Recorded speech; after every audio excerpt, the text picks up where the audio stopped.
You're live. Good day, race fans. Welcome to the Intentional Wreck Podcast, the podcast made by race fans for race fans, from the casuals to the lifelong gearheads.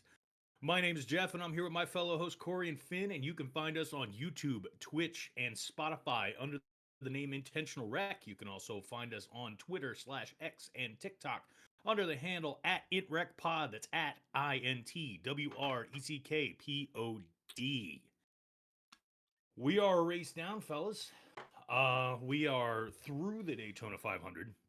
We are leading into what I believe, and I think most after the last couple of years, potentially one of the generally better races of the season in Atlanta.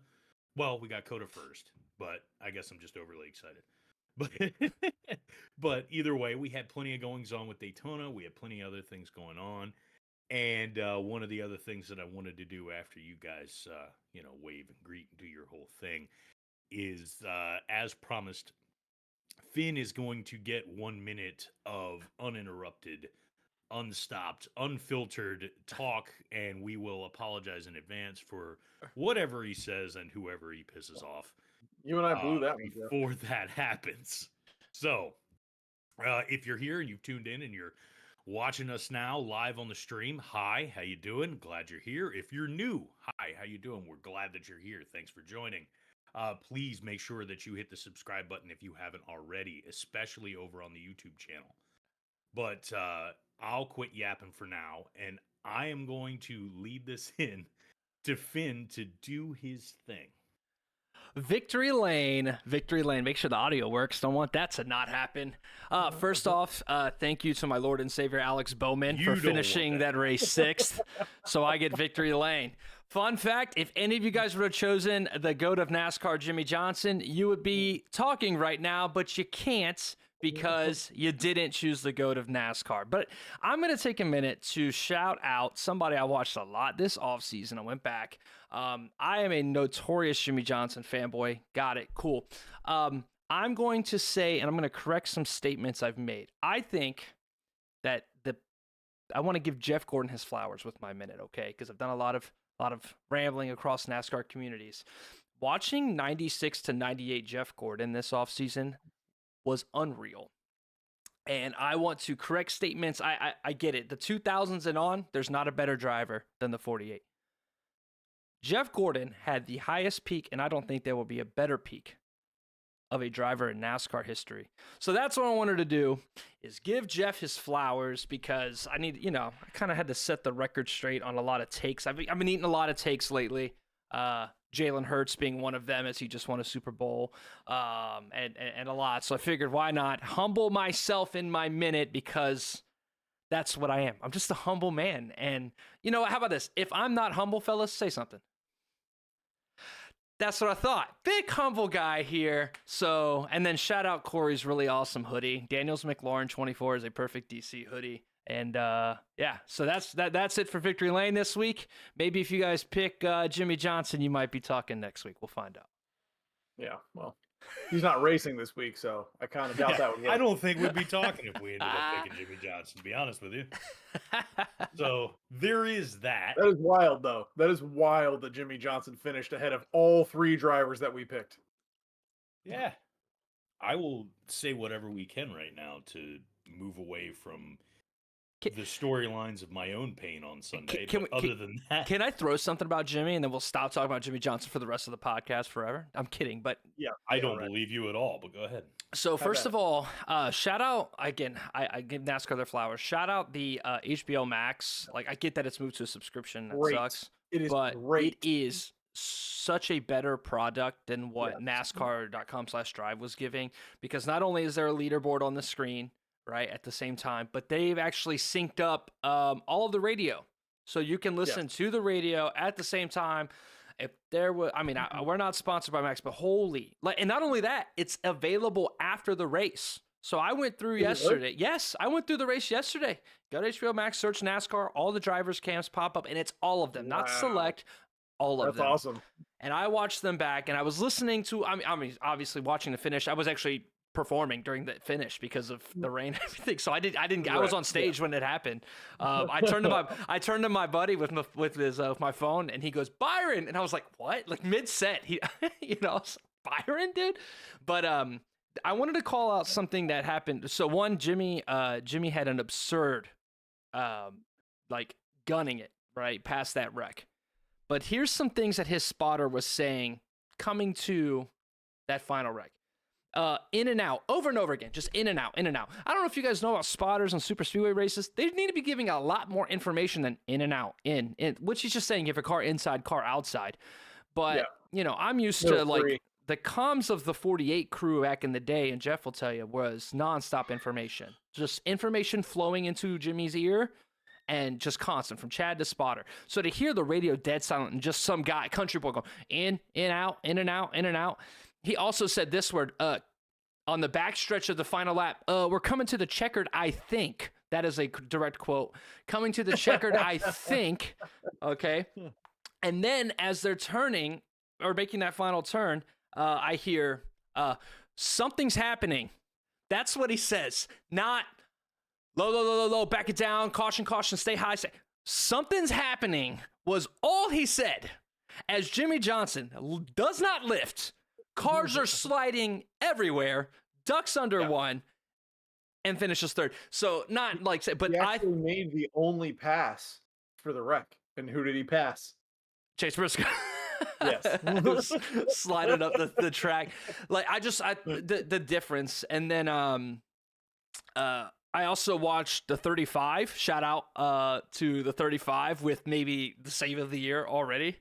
That was ridiculous. Drifting through the infield like that at that speed. Absolutely insane. And we were at a point where he himself, the way that he kept going, you could kind of just tell he's like, I'm not going to be the reason that this thing gets stopped. Dude, and the way that he saved that was because he could, Herbst, right? 35? Yeah. Herbst? Yep. Yeah. I mean, he could have spun it, brought out the caution. Well, it was overtime, right? So the race would have been over. No, yeah. I don't know if it was 2 to go or 1 to go, but I just know like he could have just, thank you for saving that. And also he ended up passing a ton of cars on the backstretch, right? To get more position. It was that close because I'm glad that you brought that up because that was one of the things that, that was one of the things that Denny was trying to emphasize as the whole thing went down when it was brought up to him in the post-race interviews and stuff like that. He was like, his whole thing was like, guys, we got to get through 4. Before we get to this point, just get through 4. And that's where it was. And to be honest, I can understand where he's coming from. And that's where I know a lot of my own frustration would be with that. Because especially at a track like Daytona, it's not like you're not going to have room. It's not like you don't have opportunities to try and sneak into different spaces. You have the dog leg as you're coming in and coming out of 4. And you have plenty of landing room to try and find something to make a run. That's there. Right. So you got to get out of that turn, and it was just obvious that Custer did not, like he just gunned it. He was ready to go. I'm not. Yeah. I'm frustrated. Yeah. I was about as mad as I could be, but it's Daytona, right? Like the chaos is going to happen. I was already. There were certain points where I was kind of glad that we didn't have bigger wrecks sooner, especially where there were circumstances where Denny made 2 saves that kept him into that race that I was happy with. But, either way, that's where that it was a tough way to end it. Right. But the race itself and the general racing and the storylines that were going along with it throughout the entire day, aside from the rain, it was very entertaining. It was a solid product on track. Mm-hmm. I can't really complain about that. And just like you said, Finn, I was checking some of the radios and watching the Max feed. It was cool. It's very cool. That's going to make those kinds of races more interesting to me, right? I do not care to watch a TV broadcast of a super speedway race. But if I can sit in and listen in and hear information, right, and be more in tune with that storyline through that medium, if you will, I'm way more for it because let's be real.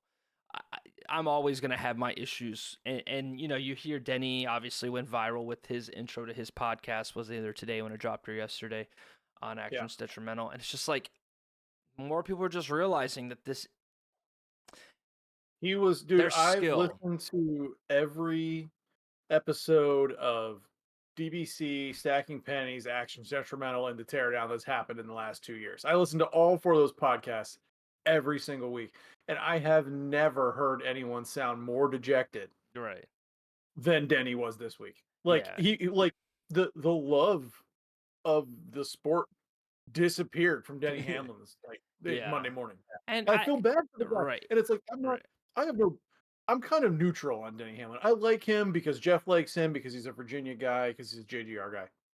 I have no rooting interest per se, right? He's a teammate of Briscoe now, but it just feels shitty to like have to have him give his entire life to this and like take it so seriously and hear him sound just like he never wants to do that again. And it's just like it's so rough. It's just so different than what it. Again, I am not normally the biggest fan of like, oh, let's the old geezers, whatever, because like I'll talk about the 2010s like they're amazing, and then somebody talk about the 1970s, 80s NASCAR, but like genuinely, there's like tire wear. It's just not an issue, and it used to be. And this I will say this right now. The super speedway product at full speed is pretty good. Yes. The problem is we're running 70. 20% of the race, dude. Right. But when it was 40 laps left, when I went back and watched it last night, that was good super speedway racing. I mean, we're 3 lanes. That's good because I tell you what wasn't fun. 1 lane trucking on the high lane for the entire race. 3 lanes is right. Cool. But we're dude, 3 lanes the whole way, but like I'm by no means an expert, but like they got to get rid of the stage cautions, man. I think like, that would be a great thing. It's just the easiest thing. And by the way, we haven't even gotten to the fact that in the middle of stage 3, they throw this complete random phantom debris caution, nothing burger caution. They Yeah. never showed any debris on the track. Nothing. They did not want green flag pit stops. Why is that a problem? I don't understand. Right. Like I've seen it plenty. Yeah. Like the whole race used to be right. How well can you get on and off of pit road? Right. And now with between the stage cautions and what was clearly a fake caution, right. like I mean, like there was nothing, and they've made it so that the only variable to who wins and who doesn't is whether you get in a wreck or not. That's it. There's nothing else to it. And I was watching, obviously I was watching Briscoe throughout the race, and I was watching his cam on Max, and they were hanging back like 90% of the race. Right. Just hanging out in the back, not even worried about it, kept the car clean the whole night. Right. And then he managed to get back to, in the mix just because he just hit the gas. So he went right through the pack. So and then finished 4th. And it doesn't make.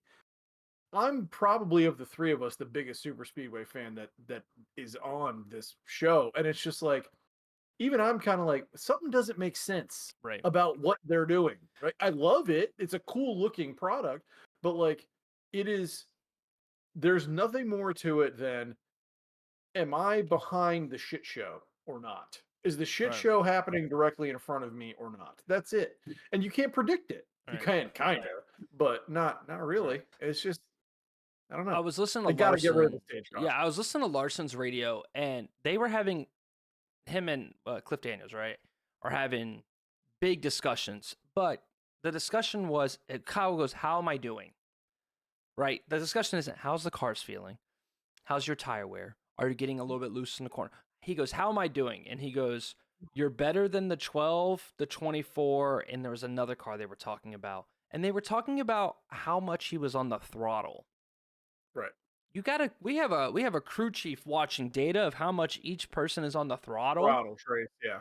To see if he's on it less. I feel like that is completely against what this style is, right? This style of racing is meant to be, we're going so fucking fast that we have to put restrictor plates. Yeah. We're going so fast. How about this?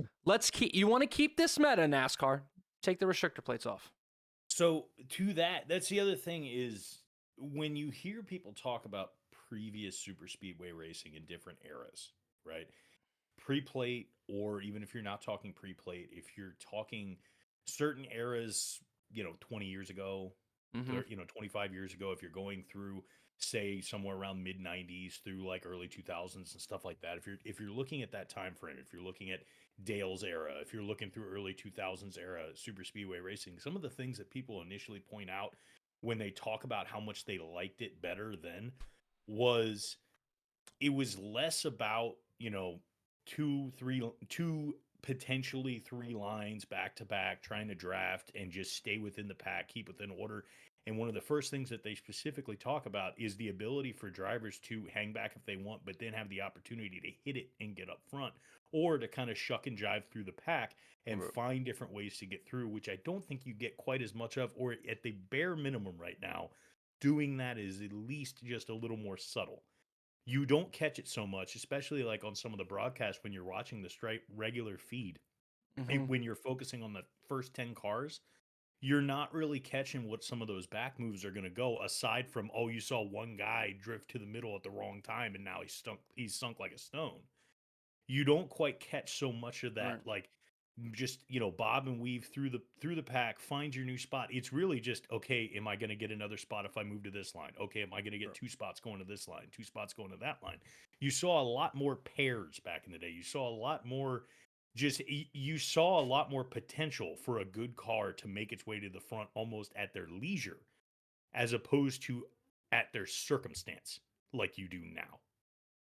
Right. So, and I was honestly surprised, Finn. I thought your entire rant was going to end up being about super speedway racing. That would have been my I'm prediction going in, exhausted. but Jimmy did finish third, so I get it. I love it today, and Bowman. Yeah, I mean, Yeah.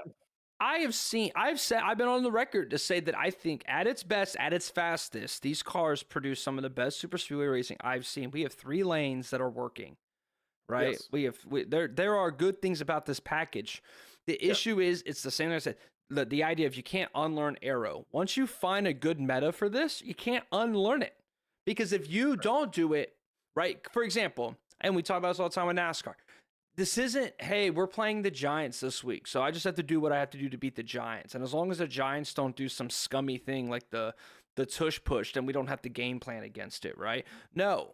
You have the game plan for everything every week because you're playing Saquon and, and the Chiefs and the Lions, and you have to be ready. You can't just have an off day. You have to be able to game plan forever. Of course, right. So, I will say this. I wonder if exclusively for super speedway races, if we brought back the ability for drivers to radio comms directly to each other, if that would change anything.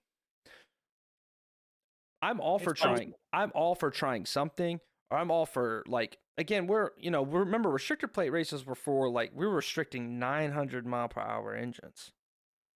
Right, let's crank it to where 900 horsepower. Sorry, what did I say? Miles per hour? I was gonna say, God, dude, if you want to improve super speedway racing, sorry, that's how fast. Let's crank them bitches up to. That's how fast I was going. We do the Daytona 500 in like 27 minutes. Everything's a high speed camera. How bad? Let me run it back.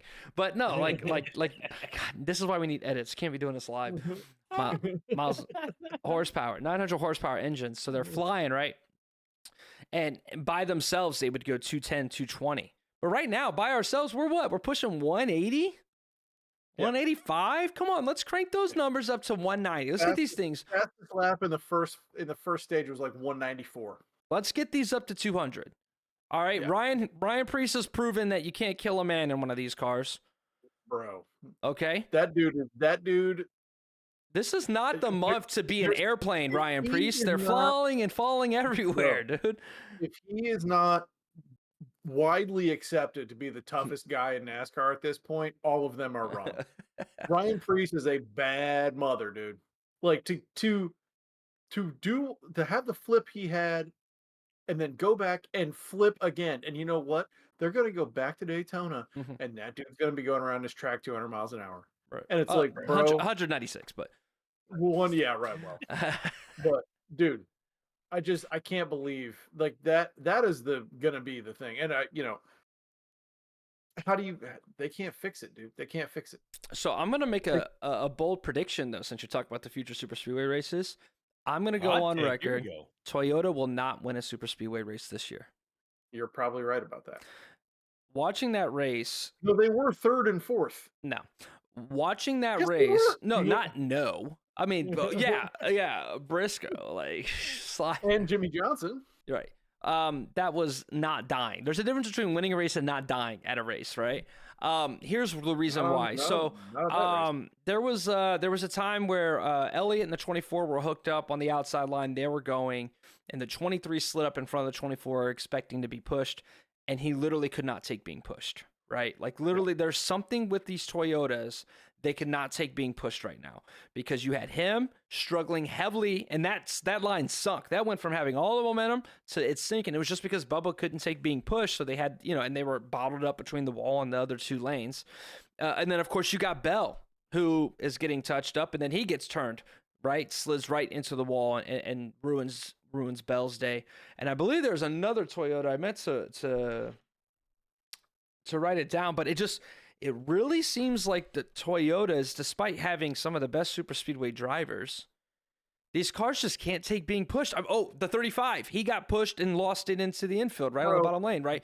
Like Denny was some donkey behavior away from winning this race. But Denny Hamlin is the only Toyota driver who's good enough to make up for the fact that those cars can't be pushed. Does that make sense? Like, we're talking about an outlier. And I don't think that there's going to be enough Toyotas that can hang in the front. I think that is fair. I think if you were to say no Toyota other than Denny is going to win a super speedway race, I'd be with you. I don't think they're going to be up in the front enough. Down there when it comes time to push and shove, every single time we saw a Toyota get pushed and shoved, it ended up sideways. We'll see. I think, as we'll get there, Atlanta is going to be a predictor, because it's so much of this happy medium, right? Like, you're not going to get as much of that with Daytona is Daytona, right? Like, how much of this is first race of the season? It's Daytona, the big moments, the big lights, the long day, all the other factors that are going to come into play. I'm not disagreeing with you on this one at all, Finn. Yeah. I am a little concerned, just as an overall Toyota guy. I want to see more of being able to maintain at the front. And here's the other thing that was getting me. There were a lot of circumstances during that race where Toyotas had to rely on somebody else to get back to push them, because there's just fewer of them on the track. Right. Yeah. And not only are there fewer Toyotas on the track, you're scattered more. Right. You have JGR, and then you have 2311, and then you have everybody else. And that's not me taking something away from other drivers. That's me taking away from the cohesiveness of the Toyota packs, right? You have some more Fords that are a little more in cahoots between their teams. You have more Chevys that can be a little more in cahoots between their teams. But as far as I'm concerned, JGR and 2311 are going to be just like, I don't think you're operating so much together with Legacy Motor Club, right? You're not operating together so much with some of the other guys. I'm probably not getting real excited if I see the 42 or 43 coming up behind me if I'm another Toyota. Like, that was something we were talking about during the race. Was we were watching that one spot there towards the end where you had the 43, the 47, like getting right there in the dead center of the pack on the outside line. I like to go on record and say that was Joey Logano's fault. That was Logano's fault, bro.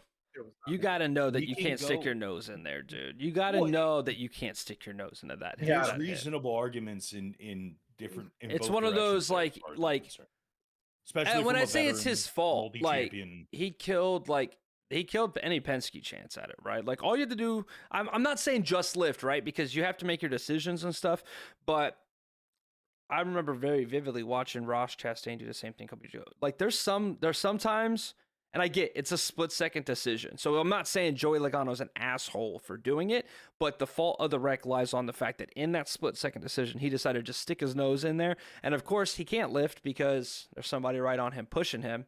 And Stenhouse, I get it. I'm just going to say Stenhouse tried to clear himself down. He didn't clear himself down. You can there's no you putting your nose in there doesn't mean that all of a sudden I'm not clear, right? Like, it's not this matter of, I got my nose in, you have to. No, it's like there are lanes that you can't. That's like if I dive bomb somebody into the corner, right? And I'm like, I was under you, you can't come down. It's like, you're dive bombing into a gap. Yes, to me it is. It very much is. It's not the same. Because here's the thing. You go back and look at that footage. He fakes up. Stenhouse goes up, Joey beats him down, and gets a good 6 or 8 inches of his car into that gap, and he has it. And Stenhouse just clears himself. First of all, if it's 6 to 8 inches, he can't hit him in the rear. It has to be hitting him in the left tire. And then second, there's like 10 to 15 laps left in this race, dude. You're not. What are you doing, Joey? Hold on. I'm not disputing that. Or was it even more? It might have been 30. I'm not saying Logano made the right choice. What I'm saying is Stenhouse caused the wreck. Sticking your nose in the middle lane too, of all things. In the middle lane of all two, so you know he can't go high. You know he can't adjust. You know he can't give you space. He's stuck. There's not if it was a 2-lane and Stenhouse got himself, faked up, went high, and then he got low, and now you're Spinhouse. Oh, he's still Spinhouse. But like if he then gets flushed out and has to sink to the back, that's one thing. But you have to know there's 3 lanes. You have to know, and I just don't think that. I think a veteran is expected to make a better decision with that many laps left in the race. I do want to call wasn't something. even giving up a spot. I want to call something out that's kind of funny right now. I did take a second and just look over at the chat, and right now Nick is just bombing the chat because he's like, oh, I didn't even see him. Everything at this point. Shout outs to Nick. I didn't even realize Nick was in here. Hold on, I didn't see this. It's pretty funny, yeah. Well, hello. So, all right, just to clear the air, thank you so much for being in here and chatting all night of you. That's so sick of you. And everybody that followed, very kind of you. We're being a little hesitant about engaging in live chat at the moment. You're more than welcome to throw things in there, and we'll make sure to be monitoring that. But we'll get carried away, and then also we'll expect there to be people popping in, and then there'll be nobody, so then we can't plan. So, we're you know what, Nick. I'm not gonna listen to anything Nick says. I'm muting the Nick chat. Yeah, right okay. There, so. Yeah, because he agrees with me. Was it? Well, was it? So it was a wait. What is LaJoy driving? A Ford? 01 Ford, yeah. Mustang. Okay, so he said his claim is that it's the Chevy front end not aligning with the Toyota, but it was the LaJoy that was pushing the 35, so a Ford. And then obviously it was the 24, so there's a Chevy. Let's see, Christopher Bell wrecked. Let's see if it was a Chevy behind them. I seem to remember it being a different car. It was Custer, a Ford. So sounds like not the Chevy front end. I will say it's because LaJoy can't drive. So, but we don't want to get deep. This is why we don't do chat. We can't get derailed. I told them all to join. Hey, man, you know what? Clap it up for you guys. Thank you. And Nick agrees with me, and his word is gospel, so I win. So, I lame. Nick doesn't know nothing, dude. What does he know, dude? Literally. Race me at Charlotte. I guess we know. I guess maybe we'll have a guest next week. I don't know. Yeah, maybe. Listen, I have talked to Nick, and he said he's happy to be a kind of a part-time guest. So whether one of us, because I'm gonna have to step away, I will be in Vegas next week. So maybe Nick can step in and run the pod next week. He could fill in for me. You know, one Jimmy Johnson fan out, another Jimmy Johnson fan in. So, but if I win Victory Lane, he does not get to have the minute. I will not be platforming a free minute to my man Nick. I love you, but not happening. All right, let's talk about Atlanta, okay? Yeah. Because last year we had the closest 3-wide finish in NASCAR history, won by Daniel Suarez. Not going to be as much pushing. So if a Toyota is going to win, here's one. I mean, how do you feel about back-to-back plate races, especially with the taste coming off? Someone said this.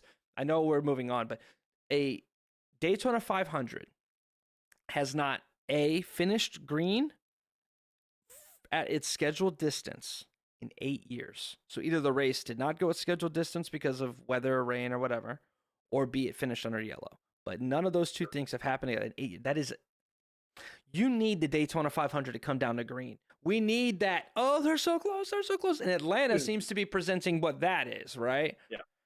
So what are we excited for? And any initial thoughts on it? I'm excited for just about everything about it, to be honest, because to me it's the real prototype for the what things are going to look like on a combination of both the super speedways and the mile and a halves this year. It's Atlanta was so close last year. It was what closest race in history. It was so much fun to watch, pretty much end to end. It's been one of the better tracks on the entire schedule consistently ever since they made the change, despite a lot of skepticism going into it, right? Like, oh, what are we doing with New World Atlanta? That it's living up to the hype thus far. I get excited and ramped up for this race every year now because it's making its way up there as a premier track on the schedule now. So I'm excited to see what happens. I'm taking more stock in what happens in that race than I am in what just happened this past Sunday, simply because I've said it a million times on this episode, and I'll continue to say it again. Like, Daytona is gonna Daytona. Like, you're going to have chaos. You're gonna have crazy. I feel like we're gonna get that crazy green flag finish at Atlanta. I feel like we're gonna get those green flag pit stops we didn't get, and maybe no phantom debris cautions. I think we're gonna get a lot of the things that we considered potentially lacking from this race next week. I think we get what I was saying super speedway racing was used to be, right? Like, you're just blown away by the speed, right? You're just like, whoa. And not only that, Atlanta's so more compact, right? And the tri-oval. So we have the tri-oval, we've got compact, we have them flying into the turns. Handling matters so much more as well at this track. We see a little bit of tire wear, we see a little bit of just getting loose, and I almost want to get to the point where like tire wear is so bad in the pack with those speed that it almost ends up turning back into old Atlanta where like, oh, should we have like legit off throttle time? Not like saving gas off throttle type, but like, oh, I'm entering the corner and I'm lifting because this thing's getting squirrely. So it's bringing that handling issue with compactness, with the feel of the pack being all together. So kudos to Atlanta on that. So are we removing Atlanta from your Toyota won't win thing? No, I still think that you're going to need to be pushed. Okay. I still think, I mean, I'm just going to say in draft tracks, I don't expect a Toyota to win. Okay. I do think that seems to be, because again, what was the issue? Being pushed and handling. Well, this is a track where handling matters even more, right? Yeah. So, getting squiggly in the tri-oval is going to be gnarly. I mean, I'm not saying I don't want a Toyota to win. I looking at it, the first gate is, whoa, that doesn't look good. Then you look back at who is winning super speedway races, right? Who won the Atlanta races last year? Suarez and there's two, right? I don't remember. Probably Logano. No. Probably, Everybody remembers the first one. Probably, yeah. Do a quick Google search for me, right? Who won the plate tracks? Talladega was, I mean, Byron and the Woods Hold brothers. on, I got it. Burton, Byron and Burton won the Daytona races. 2024. As everybody predicted, everybody would have predicted that Harrison Burton was going to win that race last year. Never a doubt in anybody's mind. Logano won Atlanta. Right. Logano won Atlanta as well as Suarez, obviously. And then who won the Dega races? Suarez actually second, by the way. In Atlanta? In the second Atlanta, yeah. Talladega, let's see. Talladega last year. Reddick. So Okay. there you go. Toyota. There's a Toyota. I mean, they can, but like it just seems like those are the better tracks. And like Jeff mentioned, like there's just less help.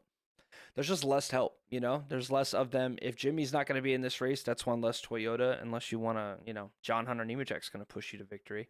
Second Dega race last year was old Recky Spinhouse. Harrison Burton. Harrison Burton won the Dega race. Oh no, Dega. Wait, Stenhouse won the Dega race last year? Talladega 2. There was 2 Talladegas last year. Yeah, fall race Talladega last year. So out of 6 of them, Toyota won one, and that's and now this is pushing again. Not trying to.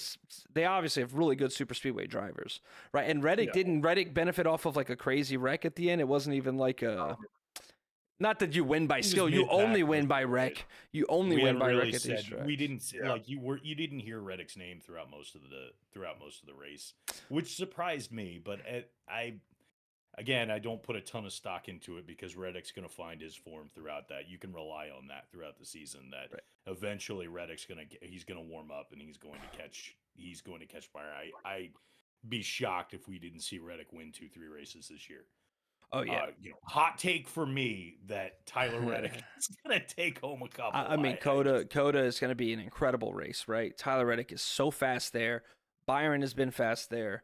Bowman's pretty good there. Obviously, we have this new wild card in the mix here for every single right turn track. We talked about it a little bit last week, but SVG is going to be incredible to watch. So I'm super excited. Atlanta, the downside is there's just not much to do, like to anticipate. Really, just handling is what I'm looking for. Who's going to be able to handle? I don't know about, dude. We got 4 wide racing at Atlanta last year for a good little while. I think that was just Chase Briscoe taking, because that car was everywhere, and that's going to be a guy to watch, right? If he, I mean, that car Stuart Haas last year was flying, and he was what was making it interesting, right? It's going to be very interesting because we're going to have 3, obviously Byron's already in. We already expected Byron to make playoffs, so that's fine. We got these 2 races here, and then, then we have Vegas after that in early March. I think it's our 4th race. Like, I feel like that's the first time we're going to see who has NASCAR speed. Not super speedway races, not a road course race. Who's got your traditional, The next 4 races are Atlanta, Coda, Phoenix, Vegas. Oh God, Phoenix. Of course, and I got the Phoenix. Finn's favorite. Literally start the season with, if I didn't like Coda so much, and it wasn't for SVG, like that, all right. You don't know where they go after. You don't know where they go after Vegas in the 6th race of the year. It's a weird one. Ooh, this early. That's not the Mexico race. Nope. You ain't gonna get it, dude. In 10 guesses, you won't get it. Well, we're not doing a traditional West Coast swing, right? Because there's no more. I mean, that's like Phoenix, Vegas. And we're still like March, so we can't go too far north. There's no Homestead. Are we at Richmond? It is Homestead. It's Homestead. Okay, early Homestead. Yeah. Listen, I love a good early Homestead. Yeah. Okay. Oh, dude. Right. Yeah. Right. Like Homestead used to be such the end of the year season for me, and obviously, like I like the track because it's my. But dude, I know you guys beat up the super speedways, and I get it, right? But I will say this for Atlanta. Hold on. I love super speedways. Calm down. All right, so Finn does, but you're right, Jeff. Finn does, but Atlanta gives us a vibe that you don't get from Daytona and Dega. Like, it's just different somehow. It's the real super speedway feeling. That's why I don't shit on Atlanta, because that's what super speedway racing used to be. The way that we're talking, watch, like next week, it's just going to be absolute snooze fest. Well, what does it matter? It's going to fucking rain. We're going to watch it. We're going to watch it on a Monday, dude. Who gives a shit? Like, yeah, that's like, where we are with that. I did have something that I wanted to bring up, and this is just general, like, I guess it would be kind of silly season discussion that I was wondering, does anybody have any more information on what the hell happened with Pitbull and Trackhouse? No, I have no idea. You guys saw that, like, the day before the race, Pitbull like posts on social media that he is cutting ties effective immediately from the team, and you have to wonder what's going on with that and why. The guy did make it a point to get into the sport. He's a big name that is part of what I would consider some of the like much needed injection of like pop culture and other aspects into the sport. It just, I don't know. I'm kind of wondering why. I'm wondering if things got sour, if there was something there, and we may never know. But I did think it was a little strange that to cut it the day before the race. It almost makes you feel like somebody pissed somebody off. Yeah, ESPN is saying neither side has said the reason why. Marks or Pitbull. I mean, NASCAR. And by the way, I just checked. Almost no chance of rain in Atlanta this weekend. There we go. I checked the weather report, so we're good. We might actually get a race in. There you go. That's exciting. Maybe on Trackhouse. I mean, obviously, I don't think they need them, right? I think they've done such a good job at building their brand. But also from Trackhouse's perspective, or from Pitbull's perspective, like it's a lot of money to put into the sport, right? And Yeah. I can't say it always sees the return. Yeah. I think everybody is expecting Daniel Suarez to be on the hot seat, considering this is probably what the number 2 Chevy team. I would argue, They've Yeah. vaulted themselves up there for sure. right? You know, Yeah. they're the ones bringing Red Bull back into the sport. They're bringing in Zilich, a young, you know, rock star type guy. Obviously SVG coming over. They're not afraid to take chances. Ross Chastain is obviously Ross Chastain, big personality, sport talented driver. And if they've got a seat that they feel like is you know that they can put a contender in, there's a lot of young guys that are Yeah. vying for a Well, spot. the time is now, right? Because that's the big thing is there's no time for messing around, and honestly, there's not a lot of time for development going on at Trackhouse Racing at the Cup level. I mean, it's like they have vaulted themselves to the big time, put themselves in a position right now where they are expected to contend. So, you know, at this point, if you're not there, you're not like Suarez is not totally going to have to, or he's not going to be able to continuously just depend on, you know, some road courses or some other instances like that to get himself there. Like all the credit in the world for what happened with Atlanta last year. Right. That's great, but there, I mean, for a long time, that's one of those things. Is like Suarez was always in contention for a road course.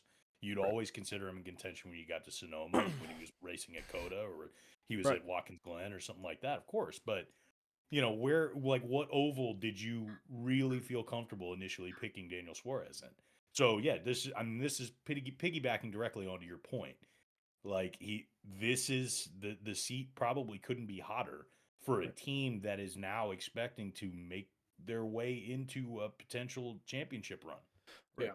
Right. If Zilich is the future for that seat, then you know the thing is you don't want to necessarily fill it with too young of a gun, unless like you get like the more coveted young free agents in the sport, right? Yeah. Which I mean, let's see this. Knowing how good Connor is, okay, right, and the sponsor. I don't know how much sponsorship he brings, right? But we know this kid's good, right? Didn't he win like one of his first Xfinity rides?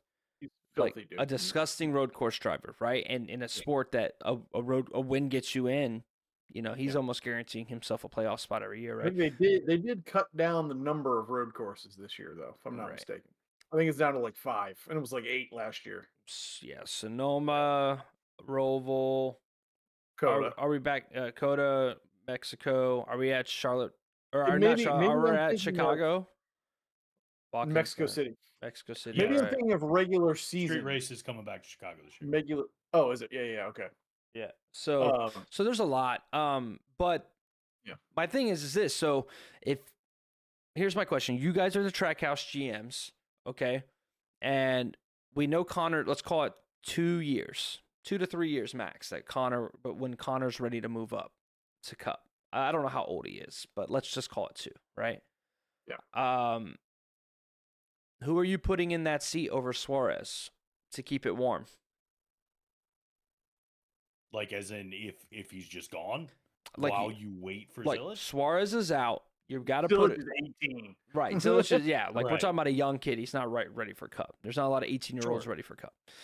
So who are you putting in that seat until Connor's 21? Right? Suarez is out. I mean, because Suarez is an option. Honestly, I'll be honest with you.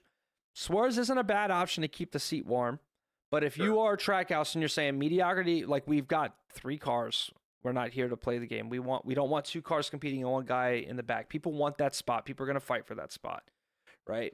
Is there anybody that you would put in the car that you would also be like, okay, but also in 3 years, Connor's going in the ride? So, because like here's the guy. I'll give you a name that if he became available, I'd consider going, yeah, we're taking Connor out of the ride. Or Connor might need to be a 4th car or something else, or we let him go, right? That's like the hosts of ours, right? Guys that have genuinely impressed in lackluster equipment. But who is there a guy that you could think of that you would put in that spot? The first guy that comes to mind for me is Corey LaJoy. Interesting. You think you'd give a guy like Corey a chance to go? I mean, why not? He'd probably do it on a short-term deal. And the name that I would, the only guy that popped into my head before that, you would really hate because the first guy that popped into my head was Alex Bowman. You know, it's funny. It's very much a Bowman role. It is very much a Bowman role. And if Bowman were to get the kick out, that would be the kind of scenario, which is like, okay, we need to get a guy here who can run on the tracks, not kill the car, whatever. How about this one for you? How about Kyle Busch? Yeah, I like that suggestion because I'm kind of wondering. I mean, like not too bad this past weekend. I mean, he was up there. He's around. He was around, right? Like in a way that it felt like Kyle Busch just hasn't been, throughout a lot of last season and really, ever since his move, like you just haven't had much of that. And a lot of that to me comes down to the cars that he's been put in. But I think Kyle Busch could be a candidate in that. Right. In that scenario, for sure. I mean, you're thinking you're going to want to probably drop a veteran in the seat. You're going to want to put somebody in there that is different. We know that say someone like Truex isn't coming back full time. He's going to run that, so it wouldn't be an option to go that way. There's no big return on that. Kyle Busch is very likely going to be keeping his eyes and ears open, over these next couple of years to depend on what his next move is and how long he's still going to be in the sport. Yeah, if the departure from RCR goes, then it just makes sense. Put Kyle in a competitive car.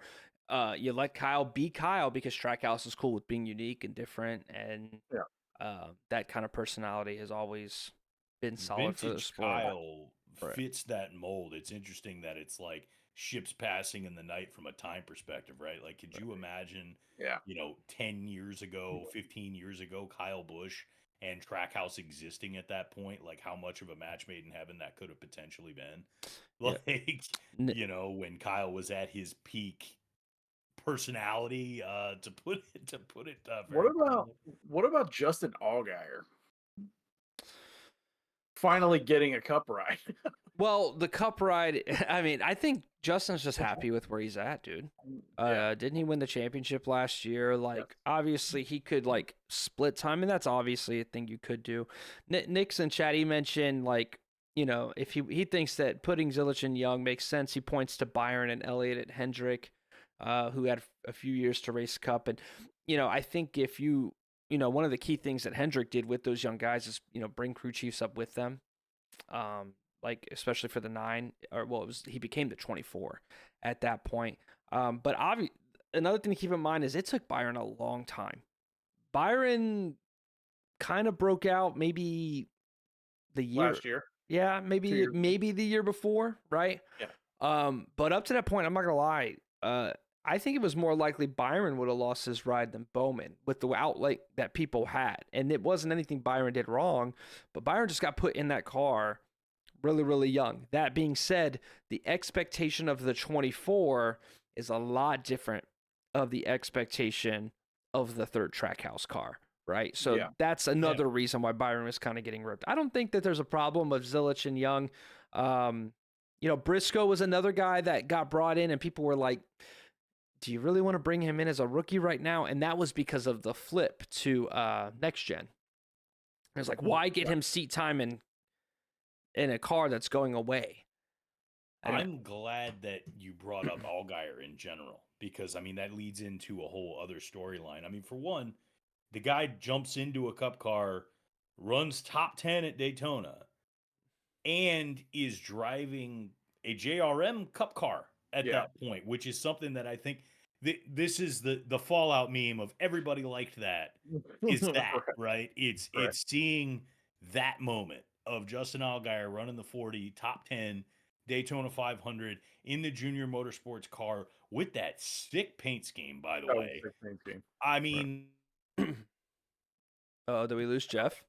All of those factors makes you wonder, hey, what's the future of JRM? You what? Oh, we lost you for a second. Just for a quick second. You're good. And I had this sick run going. I was saying all kinds of cool stuff. The meaning of life was missed. Yeah, Philosopher's Stone, the whole thing. No, what I was getting, that Philosopher's Stone is junior motorsports racing in the Cup Series. But that's what I'm wondering about. Like, what does the future of that look like? Because the first time, pretty good. Right. Yeah, and I mean, now? I think you're going to be hard pressed to, from the little that I've sort of seen of the Xfinity series, like everybody loves Justin Allgaier. Like, he's got No. relationships all over the sport. Even the Cup guys all love him, and it's like, I could kind of see that if it was like a elder statesman they were kind of bringing in there to Trackhouse to kind of just like shuffle that ride along from Suarez to Zilich, or Right. I can see it being Allgaier. Yeah, I could also see that charter scenario with Junior, and Nick just mentioned, of course, is like if Junior Motorsports goes in, Allgaier's going to be the guy that he wants to probably put in the car. If not, eventually Josh Berry, right? But what I was thinking with Kyle Busch in the car is that gives RCR the opportunity to put Jesse Love in the 8. Jesse Right. Love.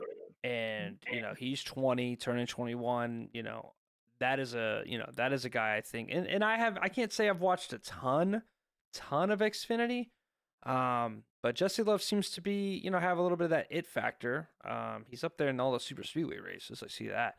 But it'll be interesting to see how the sport goes and what that ride is. Obviously, though, putting in Zilich at 18, I think 19 would be a bad idea. So it's all, and maybe Suarez keeps it. But no, see, I can't. You'll notice I was pretty quiet at that point because as someone who's rooting for JGR, right, like, and Ty Gibbs and everything else, I don't have any room to talk in regards to putting drivers in young. And I was dead wrong. Well, Gibbs looks good with my prediction, because I would have figured they were going to give it at least another year or so before they put him in the Cup car. But Ty's running; he's old. Well, I think part of that was Kyle leaving. Well, sure, there's a factor that comes into that, but it's not like there weren't options, or it's not like there isn't a chance to go and do something different.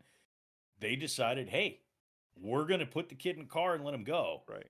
And I feel like we may see more of that just in general with NASCAR moving forward, especially with the fluidity that happens between, different series, right? Like you kind of see guys bouncing up and down. It's not that big of a, it's not that it's not a big transition. We do see Xfinity guys come up, go back down, run a race or two, I don't know. I don't think it may be as big a deal as it would have been at one time. Right. There's also not a whole lot of talent ready to move up. People really like Corey Heim, and he's a name.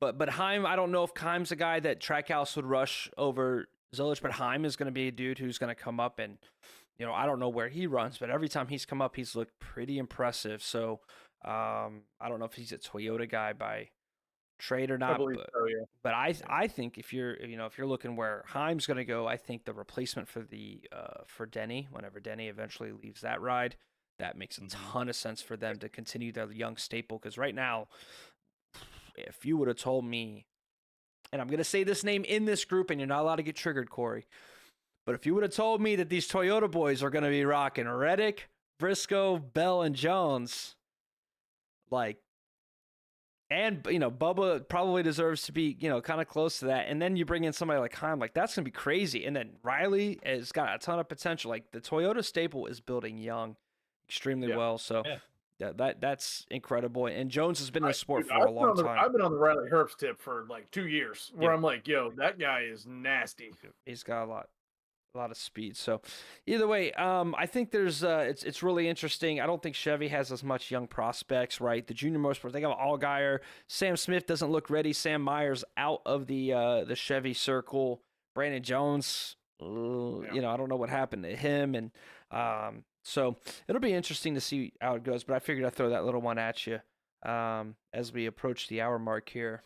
So are we prediction time here for Victory Lane next week and bounce out? I think it's about that time that we start talking predictions. Yes. All right. So let's clarify real quick. Are we only picking drivers one time? This is going to make this way harder to keep track of.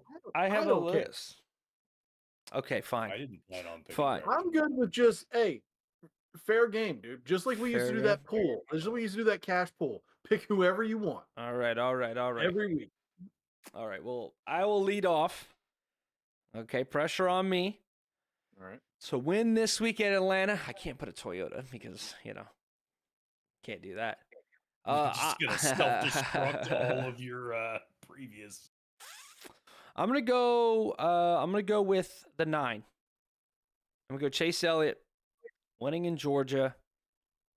You know, if there is a God, he'll stop the rain from happening, and he'll make an Elliott win in Georgia. That's, you know, and then I'll go to church the next Sunday. How about that? How about that, atheism?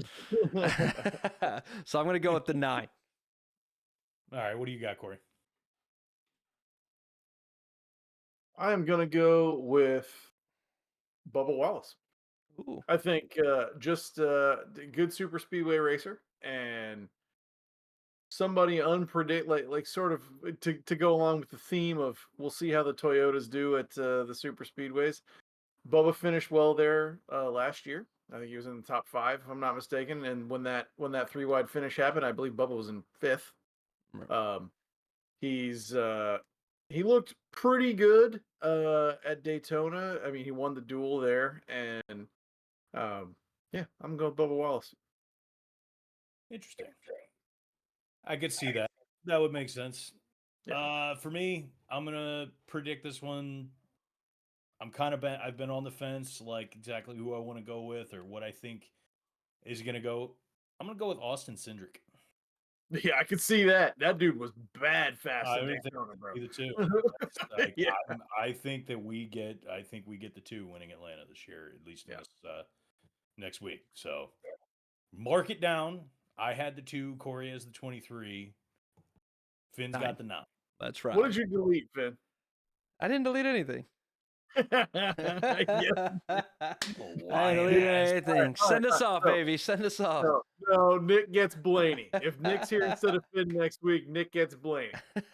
There it is. Blaney. He picks Blaney, the cat. Yeah, cat killer. Raya Blaney. The cat killer, Blaney by the himself. way, real quick before we head out.